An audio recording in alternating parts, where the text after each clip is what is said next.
It's a hallowed day. By about 5 p.m. tonight, I will be cradling my new grandson, Shane Savage McBride. How's that for a name? When we named, Savage is my wife's maiden name, and it fit, by the way. And when we named my son, we named him Scott Douglas McBride. And forever he lives in shame because he wishes that we would have named him Scott Savage McBride, to which I always remind him, I'm standing right here. The one named Doug, by the way. So anyway, my third grandson, and as I kept telling my beautiful my daughter-in-law to be careful when she was pregnant because he's the crown prince. He's the first McBride to come along in 28 years. So we finally have somebody to carry on this name from my pop. I read a great book that Matt Lyman recommended to me in the last couple weeks. And there's a great quote. It's a book that maybe some of you have read, A Man Called Uwe. And this quote is kind of in the end that Uwe says, "Death is a strange thing. People live their whole lives as if it doesn't exist. And yet, it is often one of the great motivations for living. Some of us in time become so conscious of it, we live harder, more obstinately, with more fury. Some need its constant presence to even be aware of its antithesis. Others become so preoccupied with it that they go into the waiting room long before it has announced its arrival. We fear it, yet most of us fear more than anything that it may take someone other than ourselves. For the greatest fear of death is that it will pass us and try to leave us there alone." The cross, this symbol, such an enduring yet ugly symbol in all of its form. And it's funny, if you've been a believer for a while, if you're a follower of Jesus, you see the cross so often like I do through resurrection eyes. You see it for its beauty, but it means death. You could make an argument that the goal of all four Gospels is simply to lead us up to the death of Christ on the cross. And John does something very unique in his gospel. To state it differently, John does a ton of things that are unique to his gospel, but he does one thing, I think, in particular that's very significant. Here we are basically halfway through the Gospel of John, and already Jesus is entering into Jerusalem for his final week to die. Almost half of this gospel finds itself in the final week of Jesus' life. So every study we do from here on out, which will take us probably till the end of January, maybe the first part of February, will be in the final week of Jesus' life.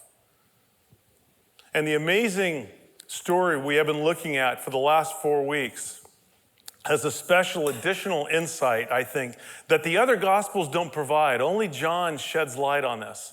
This story of the raising of Lazarus from the dead, so insane and so miraculous that people come from all over the place just to hear and see what happened. John 12:18, the reason why the crowd went to meet Jesus, did you hear that? The reason they came to see him was that they heard he had done this sign, the Lazarus sign. The city is already beginning to swell with people for the Passover festival. And many catch word of this fantastic event, the raising of Lazarus. And so as a result of this miracle, this particular miracle, they gather to see and hear what happened. And they hear that there's something going on in the city, and they hear Jesus is there, this crazy would-be Messiah.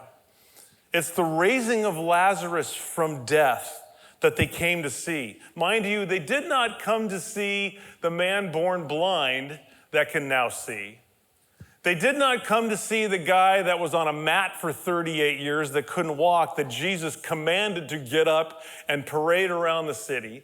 They didn't come to see and hear all the insightful teaching that Jesus has been giving. Lazarus gets raised from death, and the festival crowd pours not into the city for Passover.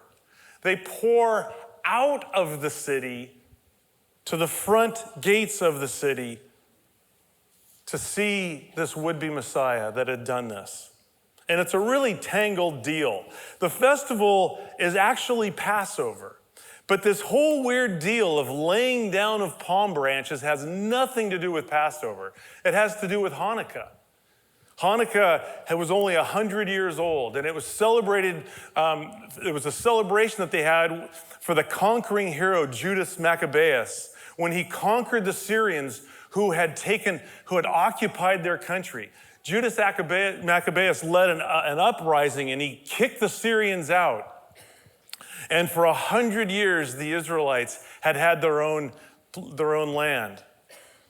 And now they hope for something very similar from Jesus to get the Romans out. I love what N.T. Wright says about this kind of weird Passover Hanukkah overlay. He said it's like laying chocolate eggs out and hanging stockings at the same time. It's really a mixed signal kind of deal. But notice my previous wording. I said it very carefully. They are coming to see Lazarus raised from death to life. But this would-be Messiah, Jesus of Nazareth, he has come from life to death. This is a massive distinction between these two things. No one came to see someone die. Nobody is leaving the city on Passover to see somebody get killed. They came to see who now actually lives. The cross represents death, and Jesus, on an unridden colt, as any new king would have done, rides into his death. The king, the true intended king of Israel and the world, rides to death. He knows what is coming. He welcomes what is coming. It is death that he is marching towards. It is time. It is, as the scriptures in the Gospels, particularly John refers to, the hour. The hour for his death has come. You'll recall in chapter 2, remember the wedding in Cana? And Jesus is talking to his mom, and his mom's like, you got to help. You got to make more wine. You got to fix this. Chapter 2, verse 4, Jesus said to her, woman, that's what a mom wants to be called, what does this have to do with me? My hour has not yet come. We read this again in chapter 7.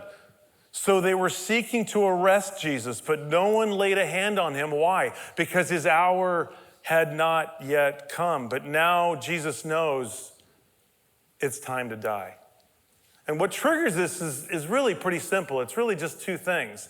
First of all of Israel has gathered to see him. Jesus, in a sense, has gathered all of Israel. Not only are all the Galileans that followed him from up north there, the Southerners, the Judeans are there. They haven't seen this for almost 1,000 years since King David ruled, where all of Israel was brought together.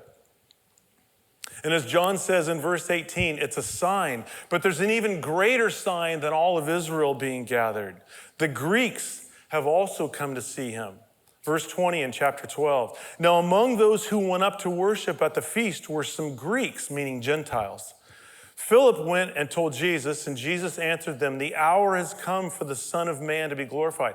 The timing, the Greeks have come, it's time. The Greeks have come, it's time. When the Greeks, the Gentiles, came during the great Passover feast, they would have found a wall blocking them from the temple. They were excluded. It was called the temple balustrade. And they found the actual insignia stones, by the way, that read, warning Gentiles, go beyond this point upon pain of death. The presence of God was in the temple, and the Gentiles are not allowed. This Jesus is fixing. They were outsiders in every way. When Jesus sees the insiders, the Jews ready to kill him, and the outsiders, the pagan Gentiles seeking him, he says, now I know it's time. Later in our chapter, we'll read this in verse 32. And I, when I am lifted up from the earth, will draw all people to myself. This is the moment for Jesus' entire life, death on the cross. And does anybody know what this passage is usually called? What do we normally call this? Come on, this is crowd participation. Say it aloud. The Triumphal Entry. Thank you, Reverend Jerry Grassi. By the way, Linda and I had dinner at the Grassi's Friday, and Jerry and I spent 2 hours making homemade pasta. The bottle of wine was from Grassi Vineyards. The flour, the semolina flour, was from the Grassi flour. None of these are related to him. I said, this is the most narcissistic dinner I've ever had in my life. I'm sorry, I don't know how I got off on that. We normally call this the Triumphal Entry, but Jesus is riding into tragedy. His resurrection is triumphal. The cross is something absolutely different. The crowds came to see life restored in Lazarus. Jesus comes to give life in death. So let's process his death this morning, only a week before it happens in John's gospel. Let's process the cross together. How does his death affect us?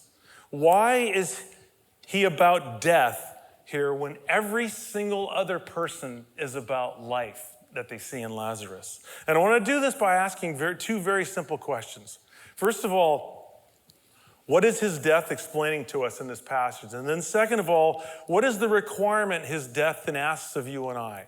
So first of all, let's just start with what his death is explaining to us. There are at least two things that I see in this passage that the cross is explaining to us, that it should illuminate us. The first one is this. Jesus, in this moment, is condemning the system of the world. The world system as they knew it did not work. This will be the most captain obvious statement I've ever made, but the system of the world as we know it doesn't work. Is that a shock to anybody? Listen to what Jesus says in verse 24. Truly, truly, I say to you, unless a grain of wheat falls into the earth and dies, it remains alone. But if it dies, it bears much fruit. First off, Jesus says the only way new life happens is through death. And we know this is the case. I remember learning this in grade school. If there's a forest fire, the tree burns, the cone, right? It drops to the ground, the heat opens it up, and the seeds drop, the tree's dead, everything around it's dead, and new life springs forth. It's a very simple principle that Jesus is borrowing on. So then the question is, what in part needs to die? Well, we'll cheat and look at Jerry's passage next week, verse 31. Now is the judgment of this world, Jesus says. Now will the ruler of the world be cast out. Jesus is saying, my death is an absolute condemnation of this world. But it's confusing because I thought God so loved the world that he gave his only begotten son in chapter 3.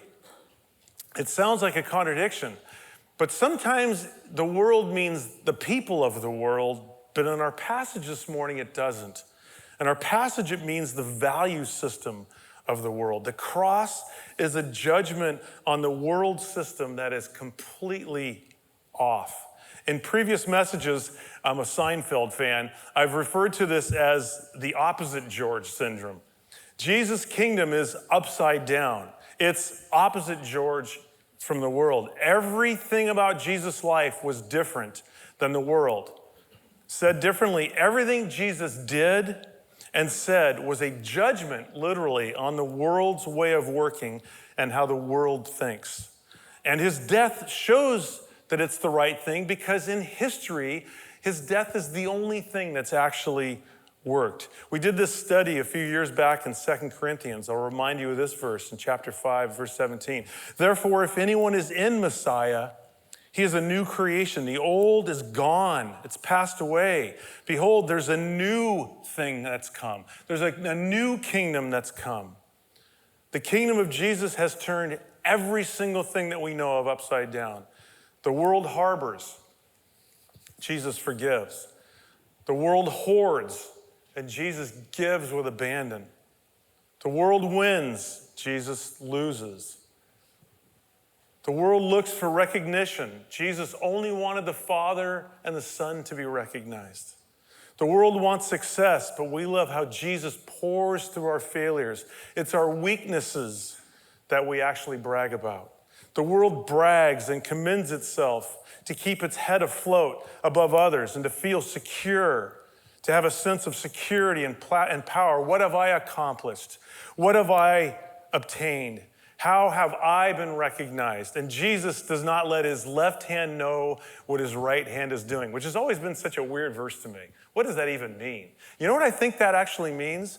I think it means that Jesus when he didn't let his left hand know what his right hand was doing, he gave so much, so often, he couldn't even remember what he did. And then people would come up to him and say, gosh, do you remember 2 years ago or 3 years ago when you did this? And he went, no, I actually don't remember that. When was the last time that happened to you? The world measures itself for productivity and viability, and Jesus never measured his walk with the Father, but rather he simply wanted to be faithful. The world says it's about me. It's about my rights and what I'm losing, and Jesus gave up his rights. He was everything the world system is not. I guarantee you have not heard that in the last 3 weeks. And ultimately, Jesus defeats the power of sin and darkness and death by being just the opposite of the powers of this world. Jesus doesn't do it by power and might and popularity and success and winning, all the things that we're trained as children to go after. This is what the world tells us is what matters. Jesus loses. He lays his life down for others. And of course, I think the connection is very obvious to you and I. It's about turning your thinking completely upside down. And we have to fight through this. I always say this all the time, life is not a pond. Life is a river, and it's flowing the wrong way. Right? Romans 12:1. Do not be conformed. Do not float in the river down to the cesspool in the bottom, but be transformed by the renewing of your mind. We have to constantly fight what the world is telling us. Whatever we see in the world, Jesus is telling us, do the opposite, and you'll probably be in great shape. And if we have joined Jesus, we are now part of a new world. We're part of a new kingdom. If you are, here's a test. If you find yourself thinking about and talking about the kingdom of this world more than the kingdom of God, you're completely off. And I know all of us probably stand guilty to that. We see so much in politics. We see so much in our state, in our country, so much in our town that frustrates us so much that we get so caught up in the kingdom of the world and we forget which kingdom we're actually belonging to. 1 Corinthians 1:20, where is the one who is wise? Where is the scribe? Where is the debater of this age? Has not God made foolish the wisdom of the world? You see, the doctrine of the cross, laying his life down, this is the way of salvation. The world never says this. The gospel is not one more philosophy. It shatters all others and everything we know. The up is down. Well, how does this work? Well, here's an obvious one. The way to riches is what? Give your money away. We do this thing every year. It's kind of funny. And Josh, we've talked about this many times. We have this history. Josh has been the treasurer so faithfully in serving this church for so many years. We had the annual meeting upstairs, 2 weeks ago, I guess it was, on Father's Day. There were 6 adults and about 8 children, which was hilarious. 20 years ago, this church was packed for the annual meeting. And people would stand up and they would yell and they would want to throw things and people were upset and nobody trusted anybody and everybody was frustrated. Now you all are so trusting and so lackadaisical, barely any of us even showed up. And I think Jeremy was only there because he thought there were snacks. And that's a great thing, by the way. I kind of love it. If you all show up back to the annual meeting, I'll be very sad. It'll feel like the old days. There's a level of trust and beauty in this church that I've never seen anywhere else. But the flip side makes me wonder, do we really get, because we're so casual about giving, you won't even find us passing the offering plate. There's there's a joy box. I even said it wrong. It's called a joy box. I almost called it a love box. I don't even know what it's called. We just trust that you will trust God and know that whatever's in your pocket is actually not yours. So much so that we don't even remind you But this is such a key thing. Do you live like you live in the kingdom of God? Do you live that way? Do you realize that everything God has given you is literally a loan to you? It's a loan. You're a steward of his bank account. You're a steward of his paycheck. You're a steward of his house. You're a steward of his car. Your barbecue, his. Your fridge, his. All the food in it, not yours. So then how do we act with it? See, everything is upside down. To be ridiculous, if you make $10 million and you drop a 20, there's something off. You know, in Israel, the tithe, the 10% before taxes, was actually just the starting point. It was like, start here, start low, start base, you know? And then as your faith grows, move your way up. See, this is what Jesus was about. The up is down. The way to get real power is to serve and be last. The way to get real self-esteem is to embrace your brokenness and receive his acceptance. Who in the world would come up with this? Who wants to be the king of the world and come up with this as a slogan? Jesus. See, they thought they were condemning Jesus, and Jesus was actually burying the worldly system in the ground, condemning it instead. That's the first insight.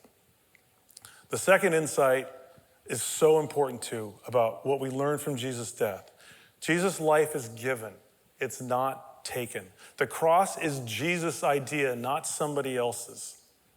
How many times have we read in John and they plotted to kill him and they planned to kill him and they picked up stones to kill him? It's just over and over. You remember when we started the Lazarus scene? Jesus and the disciples are up north. They're a couple days away, travel. Lazarus gets really sick. They send word up, you got to come down. And when the disciples find out that Jesus wants to go back to Jerusalem, this is what they said to him. The disciples said, Rabbi, the Jews were just now seeking to stone you, and you're going to go there again, you knucklehead. What are you doing? See, this is so key, both in understanding just how kind and loving Jesus is, and then how our life should look as a result. First, Jesus' life wasn't taken from him. Jesus knew exactly what would happen when he got on that colt and rode into Jerusalem. He gave up his life. We just looked at this not too long ago in John 10:17. For this reason the Father loves me, Jesus said, because I laid down my life that I may take it up again. No one takes it from me, but I lay it down of my own accord. I have authority to lay it down, and I have authority to take it up again. Do you see how significant you are to Christ? He rode to death. He marched to death to save you and to reach you.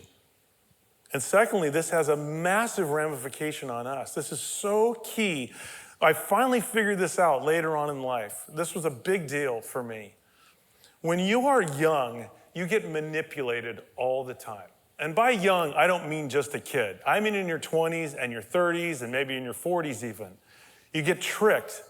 And part of the reason you get manipulated and tricked is that you're busy manipulating and tricking everybody else. Now, you don't know you're doing this. It's very unconscious, and you think more highly of this. But I was manipulated all the time. I would make a statement to somebody hoping to get the reaction that I could get back. I'm sure you've never done this. I would make a statement hoping then they would ask me, well, tell me more about that. Well, I would just love to tell you more about that. But then hopefully, you discover that God is for you. Thus, who can really be against you that matters? And then when someone unhealthy wants to take from you, you realize it's actually your choice on whether you're going to be taken or not. So you might say, well, I don't want to go to such and such a place because I know who's going to be there. And then you say, you know what? I know they're going to be there. I know how they feel about me. I know how they might treat me. But I think I need to be there for X, Y, and Z. Therefore, I know I might be taken. I know I might get hurt, but I willingly do that. I don't get manipulated into it. You lay your rights down. You lay your freedom down. You do it. You lay your wants down for others. It's your choice. So your real decision then is, will this be beneficial to the other person? Jesus literally was never manipulated. Isn't that fantastic? And you will never meet anybody that lost more than him. So you go, well, what gives? He was never manipulated. This is the God of the universe. And yet people took advantage of him all the time, but only because he chose to allow that. Remember what he said to Pilate? Dude, just realize you only had, no, he's bound. He's on his knees. He's arrested. He's going to die. And before Pilate, he goes, just realize you have authority because my Father gave it to you. So don't fool yourself. See, it's not what am I going to lose, but rather what will they gain? And then if you lose, that's simply what your call is, to condemn darkness. So this leads us to the real tough question. What then is the requirement that these two insights require of us, the death of Christ? If only being the opposite of the world defeats it, if this is the only thing that works, and it is, and if it is now our choice as to whether we want to act like kingdom members, what does this mean for us? Well, Jesus said it. Something has to die in order for life to happen. He said it. Unless the seed dies and falls to the ground, nothing new will grow. This is the challenge of his death. This is the challenge of the cross. Listen to these verses again, starting in verse 24. Truly, truly, I say to you, unless a grain of wheat falls into the earth and dies, it remains alone. But if it dies, it bears much fruit. Whoever loves his life loses it. Whoever hates his life in this world will keep it for eternal life. If anyone serves me, he must follow me. And where I am, there will my servant be also. If anyone serves me, the Father will honor him. Now, this is a tricky saying. It's tricky because these verses are very ambiguous. Are these verses talking about Jesus dying or us? The answer is yes. Jesus knew he was the only one that knew the Father. But he knew if he died, everyone can live. The curse of the worldly system of darkness will be broken for everybody, and everybody can know his Father intimately. See, the only way to beat down darkness is to work the opposite against it. He knew that, so he died. So then the real hard question for you and I this morning is, what does this mean for us to fall to the ground? Somehow, we have to hate our lives to find life. Somehow we have to follow Jesus even unto death to find life. Somehow we have to die in parts of our life to give life to others. Well, what on earth does that mean? See, this is the weird statement Jesus had. Take up your cross. Take up your death daily. What does this mean? Well, let me end with two kind of practical thoughts, and really I'll turn them into questions that we need to ask ourselves. The first question is this: what has died in your life already, if you're a follower of Jesus? And by that I don't just mean who has died in your life, though that is, of course, a piece of what I mean. I mean something much broader than just that. I mean, what has died in your life? I've shared with you many, many, many times that I spent the first 30 years of my life as an absolute approval addict. I just need everybody to like me. You know, when you ask people about what I was like as a kid, oh, he was always happy. He was always up. And it's part of my demeanor. It is true. It's part of my nature. But I also took on the role of always being up. And then I realized as I got older, when I would be around my friends or when I got married and with my kids and I was around family, if I started to act a little down, nobody liked it. And then what I got as the reverberation from that was, nobody likes you. So then I would just be up again, even if I had to falsify it. Even if I had to be a phony, that didn't matter. I was just addicted to the approval of others. I loved it. The problem was, I was an upfront speaker all the time, and I was in management and leadership, and I wanted everybody to like me. Well, that is absolutely impossible. Something had to die. I always was known as the peacemaker. I hated it when two people wouldn't get along, when two people would be in a room when they were having trouble with each other. Even if I had nothing to do with their conflict, I felt as if I was a part of that conflict, and then I had to make peace until I realized my peacemaking really is not about other people, it's about me. You see, I needed peace so that I felt better. I needed peace in the room so that I didn't feel like somebody didn't like me, and it needed to die. And God killed it. It wasn't working.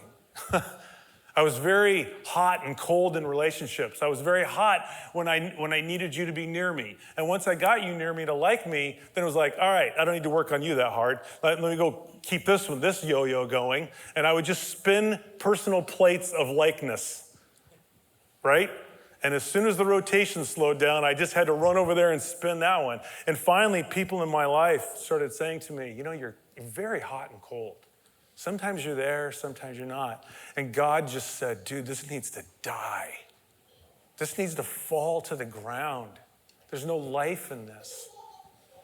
And I spent 4 long years just agonizing over how God really felt about me. And once I figured out how for me he was, then I didn't care, quite frankly, what other people thought. And when people are around me now, they can feel that, which is such a weird thing because for 30 years I was not like this. And everybody here that goes here normally knows I genuinely don't care what you think. I really don't. I want your life to work, but do you think the message fell on the ground? I'm all right with that. I'm totally okay with it because I have God, he's for me. And the result is now, I want to say I look for folks, and I do, but it's actually stronger than that. Folks just find me that have the addiction of approval. I can smell it on you like a skunk. And I say skunk because it's a very terrible smell. Some of you are performers. You can smell this on other people. Some of you are that type A where everything's got to be just perfect because everything's a reflection on you. And if that's died in your life, you can smell it on other people, can't you? In fact, it was so difficult when I was in my mid-30s and late 30s, I would be with another approval addict, even though I was healed from it, and their stuff would reverberate off of me, and I'd go, is that me or is that them? And I had to realize, no, it's them. And then God began to use me to help people heal in this area. You see, whatever has died in your life, that's what God can use. Something has died in my life that needed to die, and now I can look for God to produce life through me and the healing he has given me to other people. It's so beautiful. So what in your life has already died? And how and when are you looking for Jesus to heal that in other people? Maybe your marriage died. Maybe someone actually died. Maybe an addictive cycle within you has died. Maybe an unhealthy pattern or an unwillingness to forgive died. What has died and what is God calling you now into? That is part of the condemning of darkness that God has given you. He has healed that, and he's saying, now, let's go, you and I, put the foot on the neck of darkness. Let's heal this in other people. Well, the second question is tougher, I think. The first one is what has died.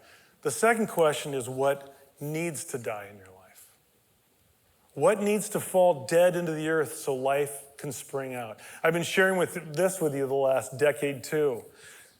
So many times that I've had this problem of just hurry. I'm always in a hurry. I wake up with a list and it's just from top to bottom and it's organized and I go after it and everybody that just gets in my way, I just mow them over. I drive fast, I walk fast, I move fast, I ride my bike fast. I'm just in a hurry.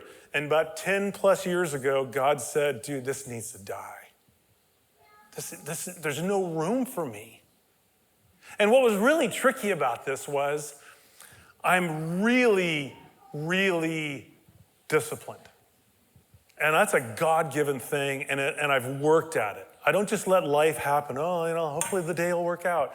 I'm super organized and disciplined, and I don't want to lose that. It's a beautiful thing. In fact, it's one of the things that I most pour into younger men when I meet with them, because we don't just wake up disciplined, right?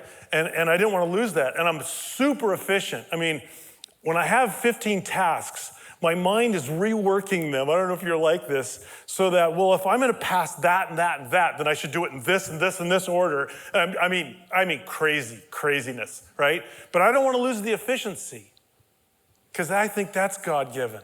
But the hurry is just of darkness. It's a terrible deal. So for the last 10 years, God has been changing me. The pandemic was highly helpful for me. See, it's hurry versus efficiency. It's hurry versus discipline. And as a result, I can hear God more. It's so cool. I can sense him more. As a result, I'm way more about being with him than what I need to do next, or even what he wants me to do next. Here's one. I'm a lousy prayer, by the way. I've shared this many times. I pray. I've never prayed like this in my life. I pray more because I have time. I pray more because I've created space, and now I realize that the Trinity's literally right in front of me. Like, we got to talk. We got to spend time together. What in you needs to die so that God can bring forth life? What is it? Is it maybe noise and distraction constantly? That's not a reference to the baby. You'll never hear him if you're always distracted. How about not giving your money away with abandon? If you're unfaithful, Jesus says, in the small things, there's no way God's going to impart big things to you. And you know what a small thing to God is? Money. That's one of the little things to him. And you go, it ain't that little down here. It is to him. How about an emotional way of handling things that needs to die? Maybe you have an unhealthy cycle of dealing with folks that needs to die. And your pattern, unfortunately, feels safe because you've done it so long, it's what you know. But it hurts those around you. Here's a fun one. How about anxiety and depression? And I know these are difficult, intricate problems, but worry and angst, anxiety, and this constant focus on yourself, which is really at the heart of depression, I think, is not from God. And there are people here that have fought through this, like Tim Brady and Isaac and Jerry and others. What needs to die in your life? Trust me, if Jesus says it needs to go, he will more than amply supply whatever it is that you're going to lose by giving it up. John 12:24, truly, truly, I say to you, unless a grain of wheat falls to the earth and dies, it remains alone. But if it dies, it bears fruit. See, Jesus gave us all of himself. So what are we really losing by letting go of something not of him? Because you've already won. And finally, if you're here this morning and you haven't decided on Jesus, you're still trying to figure out, like, what do I do with this Christianity thing? Like, do I really want to follow this God? What needs to die? What needs to die is your insistence that you can do life on your own. What needs to die is your insistence that you can live life detached from the one that made you, that loves you, and would die for you in a humiliating fashion so that forever you can look at the cross and say, wow, somebody digs me. That's what needs to die. Unless, the scriptures say, unless you are born anew, well, you're not born unless something else has died. Your old self needs to be let go of. And all it is saying to Jesus, I give my old self up. I let it fall to the ground. And even though I don't fully understand who you are, I will allow you to birth me anew. Let's pray. Jesus, these are hard words. Unless one hates his life, he will lose it. Unless one follows me, and you say that literally as you're riding a colt into the city to die, unless someone follows me, he will not find life. Father, these are great, great people, faithful people. Would you whisper to them that which does not belong, that which is not of your kingdom? And then through the power of your Spirit, would you meet them in that? Would you heal them in that? Would you make that which is not very obvious so they can see that which is? And now, with that, we turn to you. We lay our heart and our mind before your feet, and we worship you together. And all God's people said.